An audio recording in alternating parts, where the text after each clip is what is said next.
Let's start the chapter. इस chapter में हम ग्लोबलाइजेशन के बारे में पढ़ेंगे। देखिए, हमारा फर्स्ट टॉपिक है कॉन्सेप्ट ऑफ ग्लोबलाइजेशन। पहले मैं आपको डेफिनेशन बताती हूँ ग्लोबलाइजेशन का मतलब क्या होता है। देखिए, it is about the flow of idea, capital, commodities and peoples. तो ये किसके बारे में बता रहा है? आइडिया। हम एक दूसरे से अपने आइडिया को इंटरचेंज करते हैं। कैपिटल्स के, कॉमोडिटीज़ और पीपल्स के बारे में। फर्स्ट टॉपिक है कॉन्सेप्ट ऑफ ग्लोबलाइजेशन। देखिए, इसमें 3 स्टोरीज दे रखी हैं। फर्स्ट होती है जनार्दन की, जो कि वर्क करता है कॉल सेंटर में।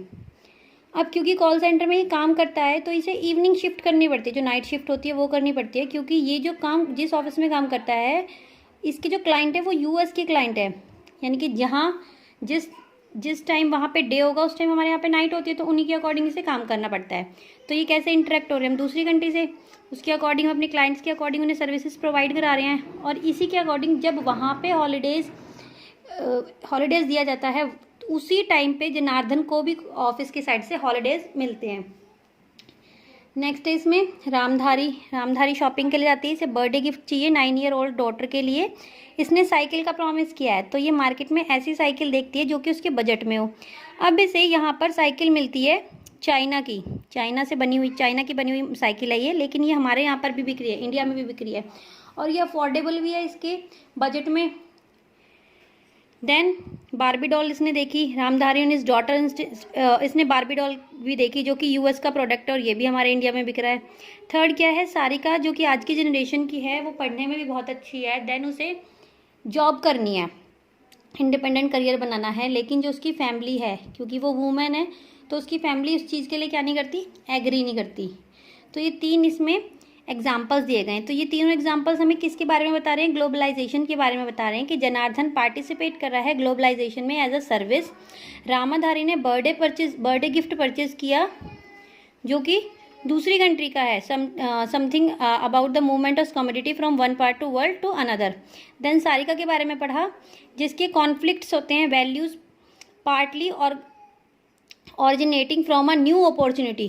क्यों एजुकेटेड है आज के टाइम पे, तो उसे न्यू अपॉर्चुनिटी मिली है, लेकिन एज अ वूमेन होने की वजह से उसकी जो फैमिली है वो एक्सेप्ट नहीं करती कि नहीं, हम आपको जॉब नहीं करने देंगे।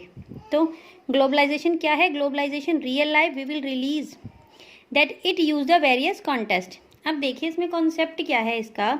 कुछ फार्मर्स ने सुसाइड कमिट किया, क्यों? क्योंकि उन्होंने जो कॉल सेंटर्स होते हैं, मल्टीनेशनल कंपनीज होती हैं, उनसे परचेज किए थे सीड्स। अब क्योंकि उनकी क्रॉप जो है वो ख़राब हो गई, तो वो पैसे कहाँ से देंगे?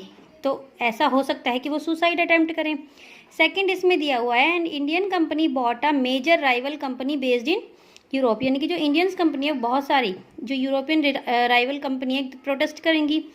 थर्ड इसमें देख रखा है, बहुत सारे जो रिटेल शॉपकीपर हैं उन्हें क्या लगता है कि अगर इंटरनेशनल कंपनीज यहाँ पे आके ओपन हो जाएंगी हमारी कंट्री में, तो हम लोगों का जो लाइवलीहुड है उसके ऊपर इफेक्ट करेगा, हम उसे खो देंगे।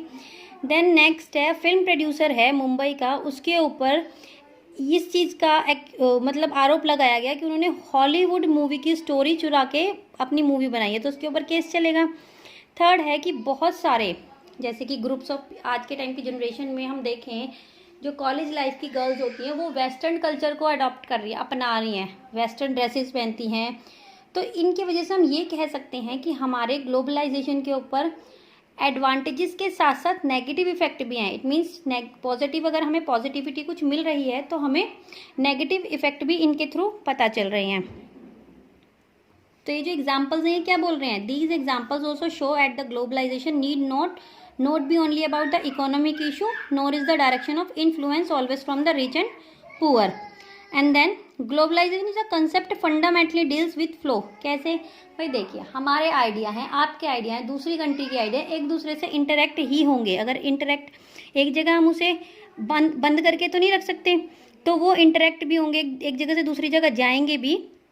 Ideas moving from one part to world to another, capital shuttled in between 2 और मोर प्लेसेस। कॉमोडिटीज़ भी है, ट्रेड अक्रॉस करेगा border, and people moving search for better livelihood. भाई अपने जीवन को अच्छा बनाने के लिए, अपनी लाइवलीहुड को बेटर बनाने के लिए एक जगह से दूसरी जगह सर्च भी करेंगे, अलग अलग पार्ट्स में भी जाएंगे। तो ये जो चीज़ें हैं ये एक जगह, जो आइडियाज़ हैं, जो हमारे हम चेंजेस कर रहे हैं, ये एक जगह कहीं स्टेबल होकर नहीं रह सकते। ये एक जगह से दूसरी जगह जाएंगे ही, जो कि ग्लोबल लेवल पे हम एक दूसरे से वर्ल्ड वाइड तरीके से इंटरकनेक्ट होंगे। अब देखिए ग्लोबलाइजेशन जो है वो एक मल्टी डायमेंशन कॉन्सेप्ट है। किस तरीके से, इसमें सिर्फ हम इकोनॉमी को ही इंक्लूड नहीं करेंगे, इसमें इकोनॉमी, पॉलिटिकल, कल्चर, मैनिफेस्टेशन, ये सारे इंक्लूड हैं। इसीलिए हम ये नहीं कह सकते कि ग्लोबलाइजेशन सिर्फ एक सिंगल चीज़ को रेफ़र कर रहा है, ये एक मल्टी चीज़ को रेफ़र कर रहा है। तो नेक्स्ट है हमारा कॉजेज़ ऑफ ग्लोबलाइजेशन। अब कॉजेज़ क्या हैं देखिए, इसमें ये बताया गया है कि ग्लोबलाइजेशन के थ्रू हम लोग एक तो टेक्नोलॉजी से अवेयर हुए। पास्ट टाइम का ले लेते हैं, पास्ट टाइम्स में अगर हमें एक जगह से दूसरी जगह इन्फॉर्मेशन पहुंचानी होती थी तो हमें बहुत टाइम लगता था, लेकिन एट प्रेजेंट आप अपने चारों तरफ देखेंगे तो हमारी जो इन्वायरमेंट है या हमारे स्टेट है या हमारी कंट्री है या हमारी जनरेशन इतनी डेवलप्ड हो चुकी है कि हमें एक चीज़ को दूसरी जगह पहुंचाने में टाइम नहीं लगता, इवन हमें एक जगह से दूसरी जगह जाने में भी टाइम नहीं लगता। तो what accounts of globalization? If globalization is about the flows of idea, capital, commodities and people, it is perhaps logical to ask there is anything novel about the phenomena globalization is term of these four flows. Four flows कौन से? Ideas, capital, commodities and people. Then globalization has a strong historical basis. अब क्या है, सभी का same ही है historical जो भी बैकग्राउंड रहा है हमारा, and it is important to view contemporary flow against the backdrop. Example इसमें दिया हुआ है। फर्स्ट एग्जाम्पल है आपकी बुक में, while globalization not caused by any single factor, सिर्फ एक सिंगल फैक्टर को इसमें कॉज नहीं है इसका।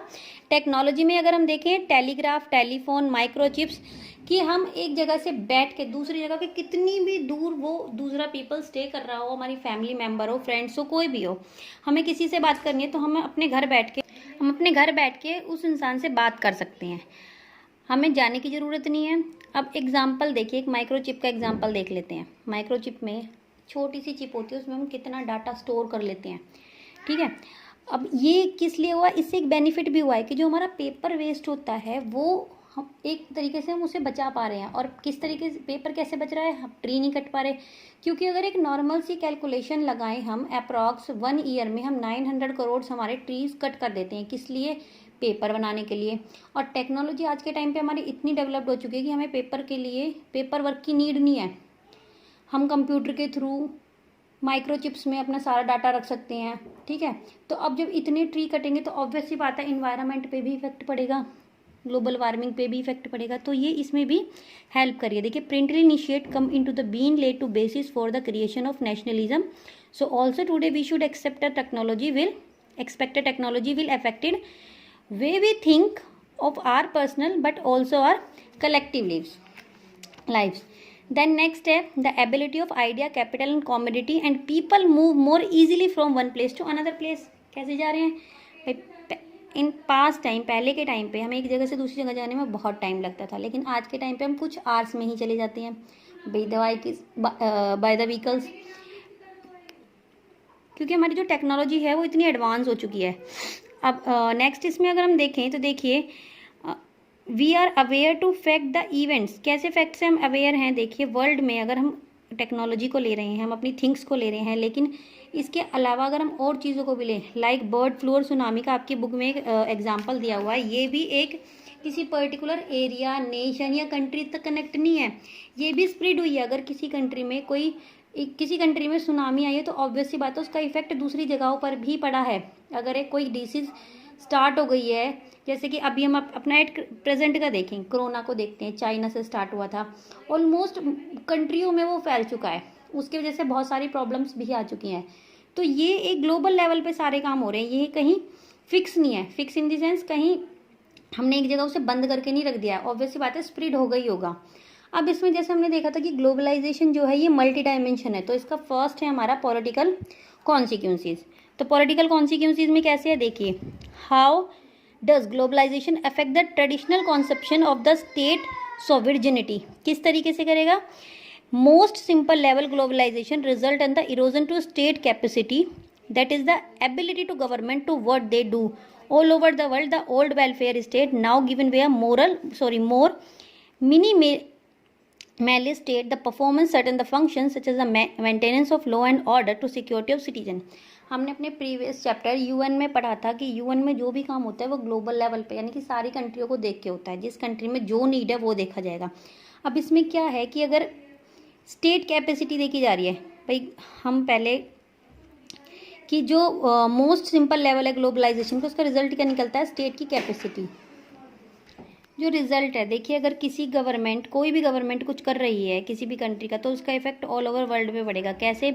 All the ability of government to do what they do, government के अंदर क्या एबिलिटी, वो कुछ भी कर सकती है, उसके अंदर वो एबिलिटी, तो उसका इफेक्ट पूरे वर्ल्ड पे पड़ता है। हम देखते हैं, हम न्यूज़ में भी देखते हैं कि एक कंट्री में अगर इलेक्शंस हो रहे हैं तो किस तरीके से हो रहे हैं। इवन हम अपने कॉन्स्टिट्यूशन में भी देखो, हमने पढ़ा था कि हमारा जब कॉन्स्टिट्यूशन बनाया गया था, इंडियन कॉन्स्टिट्यूशन तब बनाया गया था, तो किस तरीके से हमने दूसरी कंट्रियों के कॉन्स्टिट्यूशन को देखा, वहाँ से क्या हमने अडॉप्ट किया। तो एक मतलब एक एग्जांपल हम यहाँ पर ये भी देख सकते हैं, तो वो पूरे इफेक्ट कर रहा है। हमने कहीं से फंडामेंटल राइट्स को अडॉप्ट किया है, कहीं से डायरेक्टिव प्रिंसिपल्स को अडॉप्ट किया है। तो all over the world the old welfare state is now giving ways more minimalist state their performance certain for functions such as the maintenance of law and order। तो इसकी वजह से हम क्या करते हैं, ये इफेक्ट करेगा तो हमें मेंटेन करने पड़ेंगे law and order. Then it is the market that become the primary determine of economy and social priority. ये जो मार्केट है, कौन सी मार्केट, ये जो ट्रेड हम जहाँ पे करते हैं, तो इसमें प्राइमरी फंक्शन क्या है कि इकोनॉमिक कंडीशन को इंप्रूव करना और सोशल प्रायोरिटी देना। तो the entry that the increase the role of multinational companies all over the world lead the reduction of capacity government। अब ये जो कंपनीज है, मल्टीनेशनल कंपनी है, जैसे कि हमने अभी जनार्दन की स्टोरी में पढ़ा था, एमएनसी में जॉब करता है, ये कंट्रियां एक कंट्री से दूसरी कंट्री में काम करने के लिए आएंगी कैसे, ये सारे पॉलिटिकल इशू है। हमारी गवर्नमेंट परमिशन देगी तभी तो वो आएगी हमारी कंट्री में जॉब करने के लिए, ठीक है। तो government to take a decision on their own, तो ये सारे जो डिसीजन लिए जाएंगे वो गवर्नमेंट लेगी। तो at the same time globalization does not always reduce the state capacity, ये सिर्फ स्टेट कैपेसिटी को रिड्यूस नहीं कर रही है। देखिए इसमें हम कुछ पॉइंट्स देखेंगे। फर्स्ट है हमारा to prepare a global policy by the political level, prepare करिए कुछ पॉलिसी की। Then health seminar by WHO, world health organization, जो उसके लिए सेमिनार, यूएन जो कि हम ऑलरेडी पढ़ चुके हैं, यूएन फॉर्म करती है विद द हेल्प ऑफ, किसकी हेल्प, पॉलिटिकल लेवल पर, ठीक है। Then all countries work together for only problems like tsunami, epidemic, terrorism.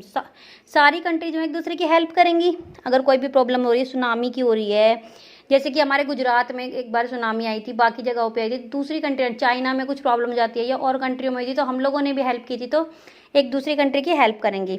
Then from the invention of communication on technology and media become a more powerful.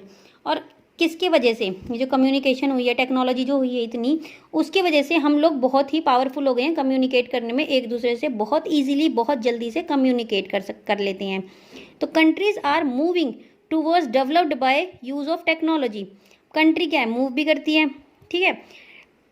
तो government is focusing, government किसके ऊपर focus है, more economic social market पे, to increase it, इसे बढ़ाने के लिए।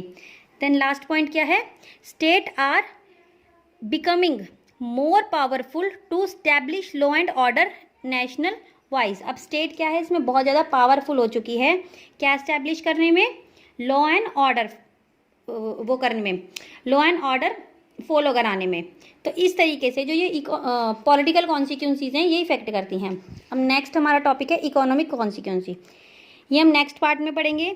यहाँ तक हमने क्या देखा, व्हाट इज़ ग्लोबलाइजेशन, ग्लोबलाइजेशन क्या होता है, कॉन्सेप्ट देखे 3 स्टोरीज के थ्रू। देन हमने कॉजेज देखे ग्लोबलाइजेशन के और हमारा पॉलिटिकल कॉन्सिक्वेंसीज। यहाँ हमारा फर्स्ट पार्ट खत्म होता है। Thank you.